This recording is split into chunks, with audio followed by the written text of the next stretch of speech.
Doctor Sasna, health plus homeo clinic, Calicut. ഇന്ന് കുറച്ച് corona വൈറസിന്റെ കാര്യങ്ങൾ സംസാരിക്കാം. എല്ലാവരും ഉറ്റുനോക്കുന്ന ഒരു വിഷയമാണ് കൊറോണ. നമുക്ക് ആദ്യം തന്നെ വൈറസിന്റെ ഹിസ്റ്ററി ഒന്ന് പരിശോധിക്കാം. ഈ കൊറോണ വൈറസ് 1930 ശാസ്ത്രലോകത്തിന് അറിയപ്പെടുന്ന ഒരു വൈറസായി മാറി. അതാദ്യമായിട്ട് കണ്ടുപിടിച്ചത് കോഴികളിലാണ്. പിന്നീട് 1960 ഇത് മനുഷ്യനിലും കണ്ടുപിടിക്കപ്പെട്ടു. കണ്ടുപിടിച്ചത് 2 വ്യക്തികളാണ്, ഡേവിഡ് ടൈറൽ ആൻഡ് ജോൺ അൽമീഡിൻ. പിന്നീട് ഇതിന്റെ തന്നെ വേറൊരു സ്ട്രെയിൻ ആണ് സാർസ് വൈറസ് എന്ന് പറയുന്നത്. സാർസ് വൈറസ് 2003 ഇതേപോലുള്ള ഒരു സിറ്റുവേഷൻ, ഭീകരമായിട്ടുള്ള ഒരു സിറ്റുവേഷൻ ഉണ്ടാക്കി കുറച്ചു പേരുടെ ജീവിതം കളഞ്ഞിട്ടാണ് പോയേക്കുന്നത്. 2012 മേഴ്സ് എന്നൊരു വേറൊരു സ്ട്രെയിൻ കൊറോണ വൈറസിന്റെ തന്നെ വീണ്ടും ഒരു പാൻഡമിക് ആയിട്ട് വന്നു. സൗദി അറേബ്യയിലാണ് അത് വന്നത്. ഇപ്പോൾ ലേറ്റസ്റ്റ് ആയിട്ട് പുതിയ ഒരു സ്ട്രെയിൻ ആണ്, അതായത് 2019 ഡിസംബർ ചൈനയിലെ വുഹാൻ പ്രവിശ്യയിലാണ് ഇത് ആദ്യമായിട്ട് കണ്ടുപിടിക്കപ്പെട്ടത്. വവ്വാലിൽ നിന്നാണ് വന്നതെന്നാണ് പറയപ്പെടുന്നത്. 2019 ആയതുകൊണ്ട് ഇതിന് കൊറോണ വൈറസ് ഡിസീസ് 2019 എന്നുള്ള ഫുൾ നെയിമിന് നമ്മൾ COVID-19 എന്നൊരു പേര് വന്നു. Novel corona virus means, novel means in ലാറ്റിനില് നോവൽ എന്ന് പറഞ്ഞാൽ എ ന്യൂ സ്ട്രെയിൻ, ഒരു പുതിയൊരു സ്ട്രെയിൻ ആണ്. ഈ സ്ട്രെയിൻ ഇപ്പോൾ പുതിയതായിട്ട് കണ്ടുപിടിക്കപ്പെട്ട ഒരു സ്ട്രെയിൻ ആണ്. ഇനി ഇതിങ്ങനെ പറയുന്നുണ്ട്, എന്താണ് ഇതിന്റെ സ്ട്രക്ചർ? ആക്ച്വലി ഇതിന്റെ സ്ട്രക്ചർ എന്ന് പറഞ്ഞാൽ ഉള്ളിലൊരു സിംഗിൾ സ്ട്രാൻഡഡ് RNA, എല്ലാവരും കേട്ടിട്ടുണ്ടാവും RNA എന്നൊക്കെ. ഒരു ന്യൂക്ലിയോ ക്യാപ്സിഡ് അതിൻ്റെ ഉള്ളിലുണ്ട്. അതിന് ചുറ്റുമായിട്ട് ഒരു ലിപ്പിഡ് ബൈലെയർ ഉണ്ട്. ആ ലിപ്പിഡ് ബൈലെയറിന്റെ മുകളിൽ തന്നെ സ്പൈക്ക് പോലെ ന്യൂക്ലിയോ ക്യാപ്സിഡ് സ്പൈക്ക് ഉണ്ട്.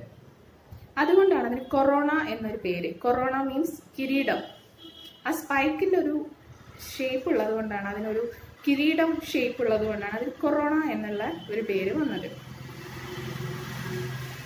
ഇനി ഈ ലിപ്പിഡ് ബൈലെയറിന് ഭയങ്കര ഇമ്പോർട്ടൻസ് ഉണ്ട്. നമ്മളെല്ലാവരും പറയും കൊറോണ കൈ കഴുകിയാൽ നശിച്ചു പോകുന്നു. എന്തുകൊണ്ടാണ്? അതിൻ്റെ ചുറ്റുമുള്ള ആവരണമാണ് ലിപ്പിഡ്, ലിപ്പിഡ് ലെയറാണ്.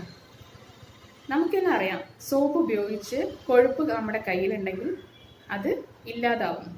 അതുപോലെ തന്നെ ഇതിൻ്റെ ചുറ്റുമുള്ള ഈ കൊഴുപ്പ് ആവരണം നമ്മൾ സോപ്പ് ഉപയോഗിച്ച് 20 സെക്കൻഡ് നേരം കൈ കഴുകുമ്പോൾ നശിക്കുന്നു. അതാണ് സോപ്പോ സാനിറ്റൈസർ പോലുള്ള കാര്യങ്ങൾ വെച്ച് 20 സെക്കൻഡ് കൈ കഴുകണം എന്ന് പറയുന്നതിൻ്റെ ഉദ്ദേശം. ഇനി ഇതിനൊരു സ്ട്രക്ചർ ഇപ്പോൾ പറഞ്ഞു. ഇനി അതിൻ്റെ ഒരു ഇൻക്യുബേഷൻ പീരീഡ് ഉണ്ട്. എന്താണ് ഇൻക്യുബേഷൻ പീരീഡ്? ഒരു വൈറസ് അല്ലെങ്കിൽ എന്തോ ആവട്ടെ നമ്മുടെ ശരീരത്തിൽ കയറി അത് ലക്ഷണങ്ങൾ പ്രകടിപ്പിക്കുന്ന സമയം വരെയുള്ള ഒരു പീരീഡാണ് ഇൻക്യുബേഷൻ പീരീഡ്. കൊറോണ വൈറസിന്റെ കേസിൽ ഈ വൈറസ് നമ്മുടെ ശരീരത്തിൽ കയറി അതിന്റെ ലക്ഷണങ്ങൾ പ്രകടിപ്പിക്കാൻ 14 ദിവസം വരെ, 2 മുതൽ 14 ദിവസം വരെ സമയമെടുക്കും. ഇനി കൊറോണ വൈറസ് നമ്മുടെ ശരീരത്തിലെത്തി മൈൽഡ് ആയിട്ടുള്ള കേസുകളിൽ, വലിയ ബുദ്ധിമുട്ടൊന്നും ഉണ്ടാക്കാത്ത കേസുകളിൽ അതൊരു 14 ദിവസം നമ്മുടെ ശരീരത്തിൽ നിന്ന് അത് താനെ, നമ്മുടെ ഒരു പ്രതിരോധ ശേഷിയൊക്കെ ഉള്ള ആളുകളിൽ അത് താനെ ക്യൂർ ആയിട്ട് പോകുന്നുണ്ട്, മാറിപ്പോകുന്നുണ്ട്. സീരിയസ് ആയിട്ടുള്ള കേസുകളിൽ അതൊരു 6 ആഴ്ച വരെ നിലനിൽക്കുന്നുണ്ട്. രോഗലക്ഷണങ്ങൾ കേട്ടോ, ഇൻക്യുബേഷൻ പീരീഡ് അല്ല. ഇൻക്യുബേഷൻ പീരീഡ് 14 ദിവസമാണ് കൊറോണ വൈറസിന്റെ. ഇൻക്യുബേഷൻ പീരീഡ് എന്ന് പറഞ്ഞാൽ ഒന്നുകൂടെ പറഞ്ഞു തരാം. ശരീരത്തിൽ വൈറസ് കയറി, പക്ഷെ നമ്മൾ അറിയുന്നില്ല. രോഗലക്ഷണങ്ങൾ പ്രകടമാക്കുന്നത് വരെയുള്ള സമയം. അതുകൊണ്ടാണ് നമ്മൾ ഈ 14 ദിവസം ക്വാറന്റൈനിൽ ഇരിക്കണം എന്ന് പറയുന്നത്. അത് പല വ്യക്തികളിൽ മാറ്റങ്ങൾ വരാം. ഇനി ഇതിന്റെ ലക്ഷണങ്ങൾ എന്തൊക്കെയാണ്? ഇതിന്റെ ലക്ഷണങ്ങൾ സാധാരണ ഒരു വൈറൽ ഫീവറിന്റെ ലക്ഷണങ്ങളെല്ലാം ഇതിനുണ്ട്. പനി, തലവേദന, ജലദോഷം, ചുമ കൂടുതലും വരണ്ട ചുമയായിരിക്കും, മേലുവേദന, ക്ഷീണം. പിന്നെ വേറൊരു സ്പെസിഫിക് ആയിട്ടുള്ള ഒരു ലക്ഷണം എന്ന് പറഞ്ഞു കഴിഞ്ഞാൽ മൂക്കിന് സ്മെല്ല് ഉണ്ടാവില്ല. അതേപോലെ തന്നെ ടേസ്റ്റ് കുറവായിരിക്കും. ടേസ്റ്റ് ഒന്നും അറിയാൻ പറ്റുന്നില്ല രോഗിക്ക്. പിന്നെ ശ്വാസത്തിന് കുറച്ച് ബുദ്ധിമുട്ടുണ്ടാവും, ശ്വാസതടസ്സം പോലെ അനുഭവപ്പെടും. വളരെ റയറായിട്ട് കാണുന്ന ഒരു ലക്ഷണമാണ് ഛർദി, വയറിളക്കം. ഇതിന്റെ കോംപ്ലിക്കേഷൻ കൂടുതലായിട്ടുള്ള ഇതിന് ബുദ്ധിമുട്ടായിട്ട് വരുന്ന കേസുകളിൽ ന്യൂമോണിയ പോലെയുള്ള അസുഖങ്ങൾ വന്നിട്ടാണ് ഇത് മരണത്തിലേക്ക് നയിക്കപ്പെടുന്നത്. പിന്നെ റിസ്ക് കാറ്റഗറീസ്, അതായത് ഇത്തരം ആളുകൾ, റിസ്ക് ഗ്രൂപ്പ് ഓഫ് പേഴ്സൺ, അതായത് ഇത്തരം ആളുകൾ കൂടുതൽ കെയർഫുൾ ആയിരിക്കണം. ആരൊക്കെയാണെന്ന് വെച്ച് കഴിഞ്ഞാൽ 60 വയസ്സിന് മുകളിലുള്ളവര്, കൊച്ചുകുട്ടികള്, ഹൃദയ സംബന്ധമായ രോഗങ്ങളുള്ളവര്, കാലങ്ങളായിട്ട് ശ്വാസകോശ സംബന്ധമായിട്ടുള്ള രോഗങ്ങളുള്ളവര്, ഡയബറ്റിക് പേഷ്യന്റ്, അതായത് sugar patient, kidney patients, pregnant ladies തുടങ്ങിയ ആളുകൾ കുറച്ച് കൂടുതൽ കെയർഫുൾ ആയിട്ടിരിക്കണം. അവരൊക്കെ റിസ്ക് ഗ്രൂപ്പിൽ പെടുന്നതാണ്. ഇനി നമുക്ക് ഇത് വരാതിരിക്കാൻ എന്തൊക്കെ ചെയ്യണം? നിങ്ങൾക്ക് എല്ലാവർക്കും അറിയാം, സാനിറ്റൈസർ, സോപ്പ്. നേരത്തെ പറഞ്ഞല്ലോ എന്തുകൊണ്ടാണ്, എങ്ങനെയാണ് ഈ സോപ്പിന്റെ ഒരു എഫക്റ്റ് വരുന്നത്. മാസ്കിന്റെ ഉപയോഗം, പലരും നല്ല രീതിയിൽ മാസ്കിന്റെ ഉപയോഗം വരാനൊരു കാരണമുണ്ട്. ഇതിന്റെ റൂട്ട് ഓഫ് ഇൻഫെക്ഷൻ, അതായത് നമുക്ക് ഈ ഇൻഫെക്ഷൻ കിട്ടുന്നത് മെയിൻ ആയിട്ട് റെസ്പിറേറ്ററി ട്രാക്റ്റിലൂടെയാണ്. അതായത് ഈ മൂക്കിലൂടെ കിട്ടും. പിന്നെ വായയിലൂടെ, ഒരു ചെറിയൊരു അളവ് വരെ കണ്ണിലൂടെയും. അപ്പൊ നമ്മൾ നമ്മുടെ ഈ മൂക്കും വായയും മാസ്ക് ഉപയോഗിച്ച് വളരെ നല്ല രീതിയിൽ പ്രൊട്ടക്ട് ചെയ്ത് കഴിഞ്ഞാൽ നമുക്കൊരു പരിധി വരെ കൊറോണ വൈറസിനെ നേരിടാം. പലരും മാസ്ക് ഉപയോഗിക്കുന്നതിന് കറക്റ്റായിട്ടുള്ള രീതിയല്ല ഉപയോഗിക്കുന്നത്. മാസ്ക് കറക്റ്റായിട്ട് വെക്കാൻ ശ്രമിക്കണം. മാസ്ക് കറക്റ്റായിട്ട് വെക്കാം. മൂക്കും വായയും മുഴുവനായിട്ട് കവർ ചെയ്യാം. ഇതൊക്കെ ഒരുപാട് പേര് പറഞ്ഞ കാര്യങ്ങളാണെങ്കിൽ കൂടി ആരും കറക്റ്റായിട്ട് ചെയ്യാത്ത കാര്യമാണ്.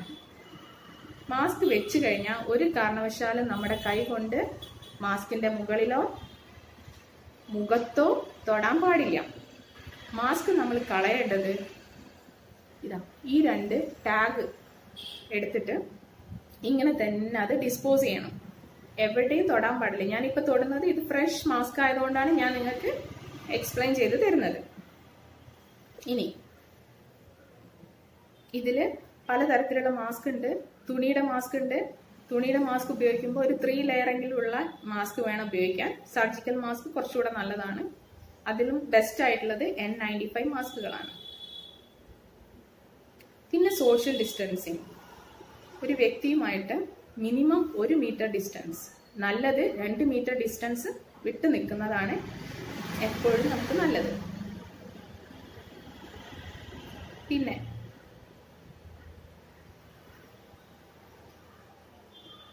ഈ സോഷ്യൽ ഡിസ്റ്റൻസിങ്ങും പലരും നല്ല രീതിയിൽ ചെയ്യാത്തത് കാരണമാണ് ഇന്നിപ്പോൾ നമ്മൾ ഈ കേരളത്തിൽ കുറച്ച് കൂടുതലായിട്ട് കൊറോണ കേസുകൾ വന്ന് കണ്ടുവരുന്നത്.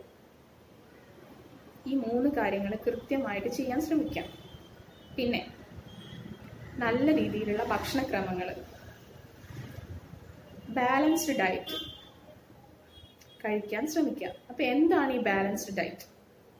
നമ്മുടെ ഡയറ്റിൽ കാർബോഹൈഡ്രേറ്റ്, അതായത് അന്നജം, കൊഴുപ്പ്, അന്നജം, പ്രോട്ടീൻ, കൊഴുപ്പ്, ആ 3 കാര്യങ്ങൾ 3:2:1 എന്നുള്ള അനുപാതത്തിൽ വേണം കഴിക്കാൻ. പിന്നെ ഒരുപാട് ദഹിക്കാൻ ബുദ്ധിമുട്ടുള്ള ഭക്ഷണങ്ങൾ, ഫാസ്റ്റ് ഫുഡ് പോലുള്ള ഭക്ഷണങ്ങൾ നിങ്ങൾ ക്വാറന്റൈനിൽ ഇരിക്കുന്ന ആളുകളാണെങ്കിലും ഈ സമയത്ത് ഒഴിവാക്കുന്നതാണ് നമ്മുടെ ശരീരത്തിന് നല്ലത്. കൃത്യമായ വ്യായാമം, സ്ട്രെസ് കുറയ്ക്കാം, ഉറക്കം ഉളയ്ക്കുന്നത് മാക്സിമം കുറയ്ക്കാം, നല്ല രീതിയിൽ ഉറങ്ങാൻ ശ്രമിക്കാം. കൊറോണ എന്ന് പേടിച്ചിട്ട് ആകെ ടെൻഷൻ അടിച്ച് സ്ട്രെസ് അടിച്ച് നടക്കേണ്ട ആവശ്യമില്ല. ഈ പറയുന്ന കാര്യങ്ങളൊക്കെ നമ്മൾ ഈ പറയുന്ന സാനിറ്റൈസർ, മാസ്ക് ഉപയോഗം, സോഷ്യൽ ഡിസ്റ്റൻസിങ്ങിന് ചെയ്യുകയാണെങ്കിൽ അത് നല്ലതായിരിക്കും. പിന്നെ കൂടുതൽ വൈറ്റമിൻസും പിന്നെ മിനറൽസ് ഒക്കെ അടങ്ങിയ ഭക്ഷണങ്ങൾ കഴിക്കാൻ ശ്രമിക്കുക. ഫ്രൂട്ട്സ്, വെജിറ്റബിൾസ് ഒക്കെ ധാരാളം കഴിക്കുക. വെള്ളം ധാരാളം കുടിക്കുക. പിന്നെ പലർക്കും ഉണ്ട് ഇപ്പോൾ സംശയം, ഒരുപാട് വെളുത്തുള്ളി, നാരങ്ങ ഇതൊക്കെ കഴിച്ചു കഴിഞ്ഞാൽ കൊറോണയെ പ്രിവെന്റ് ചെയ്യാം എന്നുള്ളത്. അതൊന്നും സയന്റിഫിക്കലി പ്രൂവ്ഡ് അല്ല. എങ്കിൽ പോലും ഈ വെളുത്തുള്ളി, നാരങ്ങ പോലെയുള്ള ഭക്ഷണങ്ങൾ നമുക്ക് നെഗറ്റീവായിട്ടൊരു ഉപദ്രവം ഉണ്ടാക്കില്ല. മാത്രമല്ല നമ്മുടെ ശരീരത്തിന് അത്യാവശ്യം നല്ലൊരു ഭക്ഷണമാണ്, അതുകൊണ്ട് കഴിക്കാവുന്നതാണ്. പക്ഷെ അത് കൊറോണയെ പ്രതിരോധിക്കും എന്ന് ഇതുവരെ ഒരു പഠനവും നടന്നിട്ടില്ല. ഇനി വേറൊരു സംശയമാണ്, കൊറോണ ഒരു തവണ വന്നു കഴിഞ്ഞാൽ വീണ്ടും വരുമോ? കൊറോണ ഒരു തവണ വന്നു കഴിഞ്ഞാൽ വീണ്ടും വരും. പക്ഷെ കുറച്ചു കാലം നമുക്ക് അതിൻ്റെ ആൻറ്റിബോഡീസ് ഒക്കെ ശരീരത്തിലുള്ള സമയം വരെ നമ്മൾ കുറച്ചും കൂടെ മറ്റുള്ളവരെക്കാൾ അതിനോട് പ്രതിരോധിക്കാൻ കഴിവുള്ളവരായിരിക്കും. പിന്നെ ഇപ്പം വാക്സിൻ്റെ ഒക്കെ പരീക്ഷണങ്ങളൊക്കെ നടന്നുകൊണ്ടിരിക്കുകയാണ്.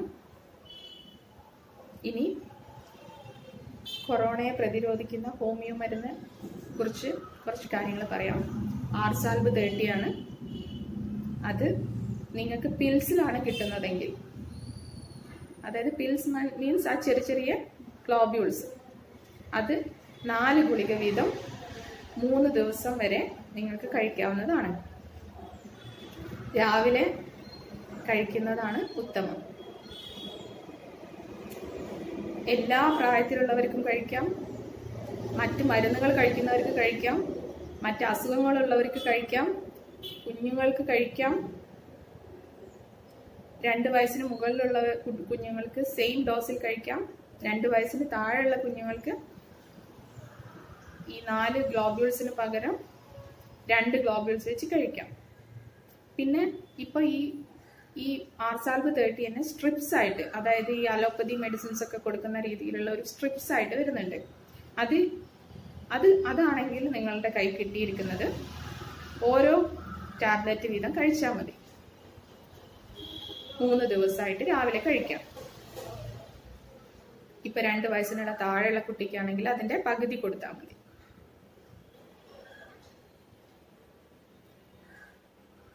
ഇത് ഇനി എവിടെയൊക്കെ ലഭ്യമാകും? ഹോമിയോ ഡിസ്പെൻസറിയിൽ ഈ കൊറോണ പ്രതിരോധ മരുന്ന്, ഹോമിയോയുടെ പ്രതിരോധ മരുന്ന് ഹോമിയോ ഡിസ്പെൻസറീസിൽ കിട്ടുന്നുണ്ട്. എല്ലാ ക്ലിനിക്കുകളിലും, ഹോമിയോ ക്ലിനിക്കുകളിൽ ഈ മരുന്ന് ലഭ്യമാണ്. ഒരു ഡോക്ടർ അല്ലെങ്കിൽ ഹെൽത്ത് വർക്കേഴ്സിന്റെ നിർദ്ദേശപ്രകാരം മാത്രമേ ഇത് കഴിക്കാവൂ. ഡയറക്റ്റ് ഫാർമസിയിൽ പോയി വാങ്ങിച്ച് സ്വന്തം ഡോസിന് കഴിക്കരുത്. പിന്നെ ഇതിന്റെ ഒരു ബൂസ്റ്റർ ഡോസ് ഉണ്ട്. നമ്മളിപ്പോൾ ഈ ഡോസ് കഴിച്ചാൽ അടുത്ത മാസം ഇതേ രീതിയിൽ വീണ്ടും ബൂസ്റ്റർ ഡോസ് കഴിക്കേണ്ടതാണ്.